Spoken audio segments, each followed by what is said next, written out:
எங்கள் வீட்டிலே எல்லாருக்கும் ஃபேவரட் பார்ட் வந்து இதுதான்.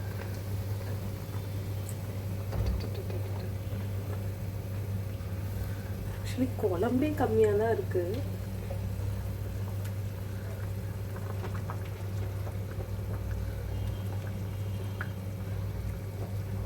சண்டே ஆஃப்டர்நூன் எல்லாருமே ரெஸ்ட் எடுத்துகிட்டு இருக்கும்போது நம்ம மட்டும் கிச்சனில் சமைச்சு அது எல்லாத்தையும் க்ளீன் பண்ணி முடிக்கிறதுக்குள்ளே ஒரு பெரிய போருக்கே போயிட்டு வந்துடலாம் அப்படின்ற மாதிரி தான் எல்லா கேர்ள்ஸ்க்குமே இருக்கும்.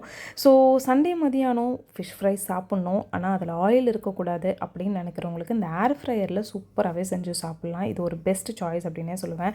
நீங்கள் வெயிட் லாஸ் ஜேர்னியில் இருக்கீங்க அப்படின்னா உங்களுக்கு அது சூப்பர் சாய்ஸாக இருக்கும். இல்லை நான் முறுமுறுன்னு தான் சாப்பிட எனக்கு பிடிக்கும் அப்படின்னா உங்களுக்கு இது வந்து செட்டே ஆகாதுங்க அப்படின்றது தான். நான்வெஜ் சாப்பிட்டதுக்கப்புறம் ஏதாவது ஒரு ஸ்வீட் சாப்பிட்ணும் அப்படின்ற க்ரேவிங் நிறைய பேருக்கு இருக்கும். அதே தான் எங்கள் வீட்லேயும்.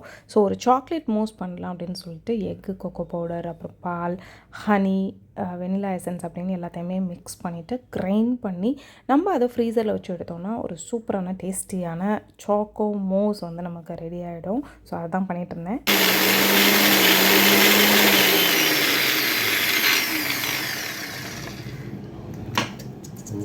சொல்கிறேன் நான். ஒன்றும் வேணாம், ஒன்றும் வேணாம்.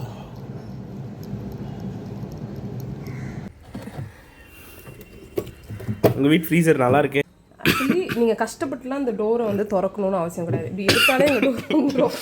ஸோ அந்த மாதிரி கூட நீங்கள் வந்து ஃப்ரிட்ஜ் டோர்ஸை வந்து யாருனால இப்படி ஆச்சு பண்ணலாம். இது ஒரு பையன் வந்து உள்ள ஃப்ரீசர் அடிக்கடி யூஸ் பண்ணுறான், பட் அவன் வந்து ஒழுங்காக யூஸ் பண்ண மாட்டேங்க. Oil free fish fry.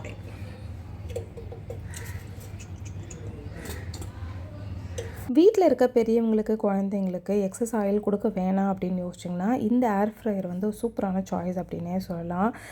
ஏன்னா இதில் வந்து எக்ஸஸ் ஆயில் இல்லாமல் நீங்கள் ஃபிஷ் ஃப்ரை வந்து சூப்பராக செஞ்சு கொடுக்கலாம். எங்களுக்கும் 1 மணிக்கு முன்னாடியே வந்து மீன் குழம்பு வாங்க வாங்க அப்படின்னு சொல்லி கூப்பிட்டதுனால எங்களோட லஞ்ச் வந்து சீக்கிரமாகவே வந்து முடிய ஆரம்பிச்சிச்சு. ஸோ நான் வந்து தலை வச்சு மீன் குழம்பு சாப்பிட்டுட்டு இருந்தேன். என் பொண்ணு பக்கத்தில் உட்காந்து தைசாதம் தான் சாப்பிடுவேன் அப்படின்னு சொல்லி சாப்பிட்டுட்டு இருந்தா. உனக்கு எப்போ தோணுதோ நீ அப்போ சாப்பிடுமா அப்படின்னு சொல்லி அவளை விட்டுட்டு நாங்கள் வந்து வெளுத்து கட்ட ஆரம்பிச்சிட்டோம். ஸோ எங்கள் சண்டே சமையல் சூப்பராக முடிஞ்சது.